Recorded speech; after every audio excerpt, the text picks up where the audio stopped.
भगवद गीता में भगवान श्री कृष्ण कहते हैं, मन का बेचैन होना उसका स्वभाव है। हमारे मन को लगता है कि अगर वह अलग अलग बातों के बारे में सोचता रहेगा तो हमें आने वाली हर मुश्किल और मुसीबत से बचा लेगा, पर ऐसा होता नहीं है।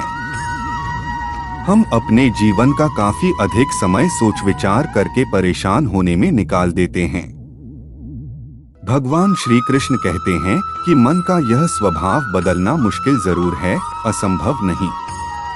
अच्छा, अब आप एक बात बताइए, क्या आप कौए को कह सकते हैं कि वो काम व काम की आवाज ना करे?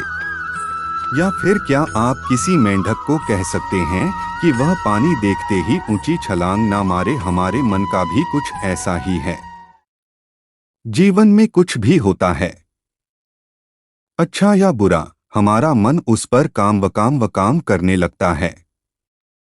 काम व काम से मेरा मतलब है चिंता करना, व्याकुल होना। कोई बुरी बात होती भी नहीं है और मन परेशानी की ऊंची ऊंची लपटें लेने लगता है।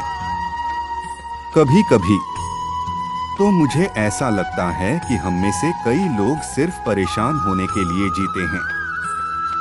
सारी परेशानी, पीड़ा, दुविधा अक्सर हमारी मन की बनाई हुई कहानियां होती हैं। भगवान श्री कृष्ण हमें हमारे मन को शांत और स्थिर करने के लिए दो उपाय देते हैं। पहला, ध्यान लगाना या मेडिटेट करना। दूसरा, वैराग्य भाव सीखना। अब ध्यान या मेडिटेशन शब्द सुनते ही आप में से कई लोग कहेंगे कि आप आंख बंद कर सांसें अंदर बाहर नहीं ले सकते। यहाँ हम सब गलती कर बैठते हैं।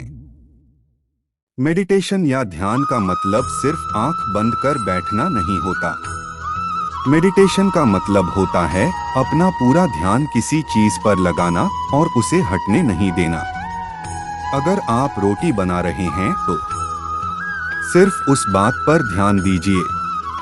अगर आप पिक्चर देख रहे हैं तो अपना पूरा ध्यान पिक्चर पर लगाएं।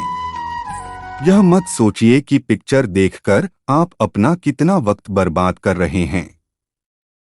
जब आप जीवन के हर छोटे बड़े काम को पूरे ध्यान से करते हैं तो आपका जीवन ही एक मेडिटेशन बन जाता है। ऐसे जीवन में शांति, स्थिरता, साहस और सफलता का होना अनिवार्य है। वैराग्य भाव दूसरा उपाय।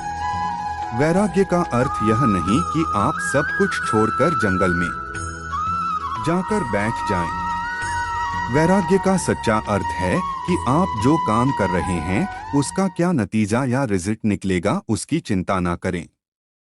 जैसे अगर आपने कोई इंटरव्यू दिया, आप यह कर सकते हैं कि पूरे मन से तैयारी करें और अपना बेस्ट देकर आ जाएं। वह नौकरी मिलना या ना मिलना आपके हाथ में नहीं है। इस नतीजे के पीछे अलग अलग चीजें हैं जो आपके बिल्कुल कंट्रोल में नहीं। तो जिस चीज के बारे में आप कुछ कर नहीं सकते उसके बारे में चिंता भी ना करें। यही वैराग्य का सच्चा मतलब होता है। और यही है भगवान श्री कृष्ण का दूसरा उपाय, मन को चिंता की लपटों से बचाने का। याद रखिए, आप पूरे के पूरे इंसान हैं, समझदारी, संयम और कुशलता से भरे इंसान।